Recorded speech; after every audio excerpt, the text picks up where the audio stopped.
இப்போ கடைய போறியா? ம், இப்பயே கடைஞ்சா இப்பயே கடைஞ்சி வச்சா காலையில் எடுத்துகிட்டு போக முடியாதா? ஒரு வேலை மிச்சமாம்ல காலையில். ஆ, இப்பயே கடைஞ்சிட்றேன். ம், பச்சை மிளகா இருக்குங்களா? பச்சை மிளகா போட்டு கடைஞ்சிருங்க அப்படின்னா.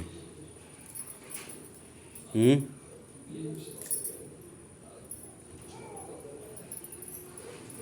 இது அன்றைக்கி கீரை பதில் கொடுத்தாங்களா இல்லை காசு கொடுத்தா? கழிச்சாச்சா? ம், கடைஞ்சாலும் கடைஞ்சிக்கலாம்டா. அந்த பயிர் வெங்காயம்லாம் இருக்குல்ல, அதெல்லாம் தேய்ச்சி போட்டு உடச்சி கடைஞ்சி விட்ருங்க. அதுக்கு தாண்டா உரிச்சு வச்சுருக்கேன். அப்போ அதை வாங்கிட்டு போயிட்டாளா? அவள் சாம்பாருக்கு எது வாங்கிட்டு போயிட்டாளா? அவ்வளோ அது கொஞ்சமாக தான் வைக்க சொன்னேன். எனக்கு வெங்காயம் சட்னி